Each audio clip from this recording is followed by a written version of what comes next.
Kupitia mafunzo haya naamini tutakuwa tumesahau kabisa wanafunzi wasiojua kusoma, kuandika na kuhesabu, kwa sababu tayari tuna kikosi kazi cha walimu ambao ni machampion wa kuwezesha watoto wetu kumudu stadi za kusoma, kuandika na kuhesabu. Mategemeo yetu, matarajio yetu makubwa, sitegemei tena nikute mwalimu anafundisha somo la Kiingereza kwa kutumia Kiswahili. Tebo unashika meza, chair, kiti. Kwa kupitia mafunzo haya tumepewa mbinu za kufundisha madarasa makubwa na madarasa madogo.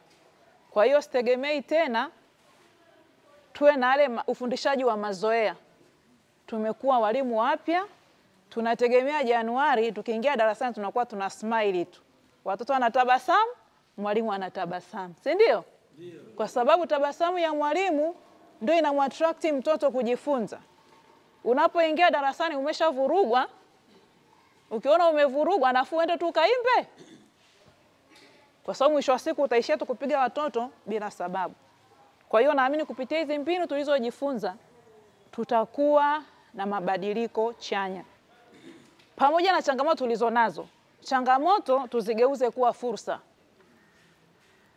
Changamoto ulionayo igeuze kuwa fursa, igeuze kuwa mtaji, igeuze kuwa mbunifu. Yawezekana una changamoto kufundisha maybe topic fulani. Kwa hiyo nategemea hapa kwanza tuwe na school partnership kila mtu achague shule rafiki. Ambapo shule rafiki mnajiwekea malengo. Tusiwe na watoto wasiojua kusoma, kuandika na kuhesabu. Siku nyingine mnafanya exchange. Mimi kwangu hapa na changamoto hii na hii.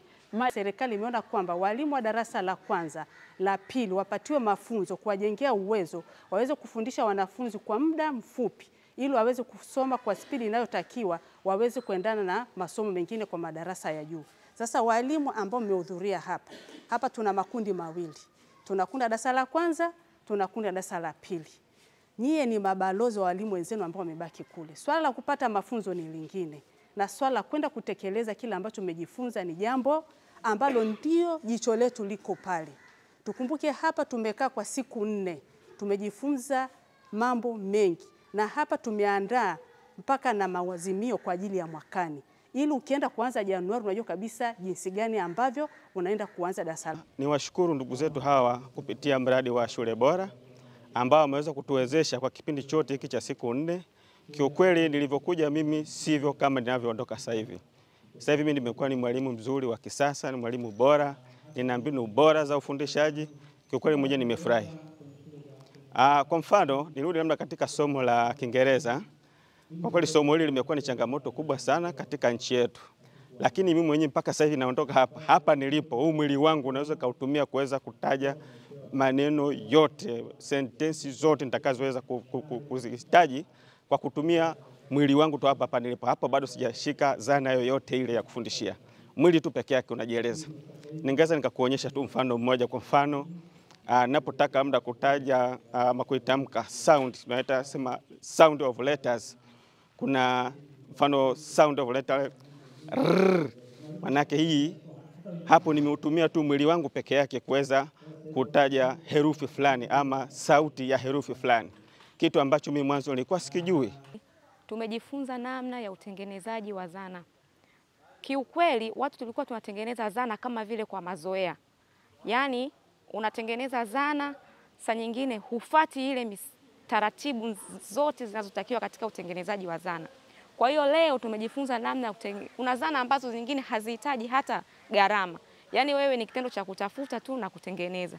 Hazina gharama kabisa. Kwa hiyo leo tumejifunza zana ambazo hazihitaji gharama, ambazo tutaweza kuziweka katika madarasa yetu na tukazitumia kwa ajili ya watoto wetu.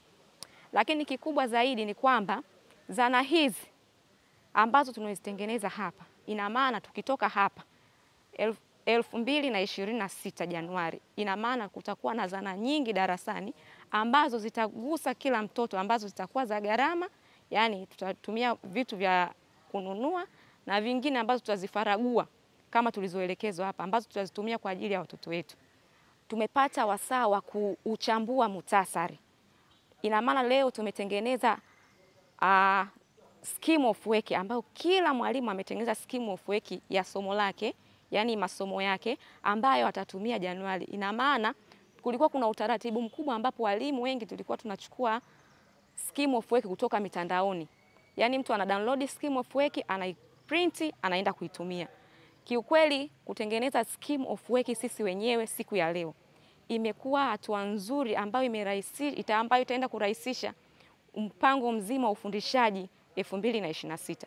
Kiukweli tunashukuru sana Shule Bora, tunashukuru sana, waendelee na mpango huo wa kutuelekeza na kutufundisha ili kurahisisha mfumo mzima wa ufundishaji.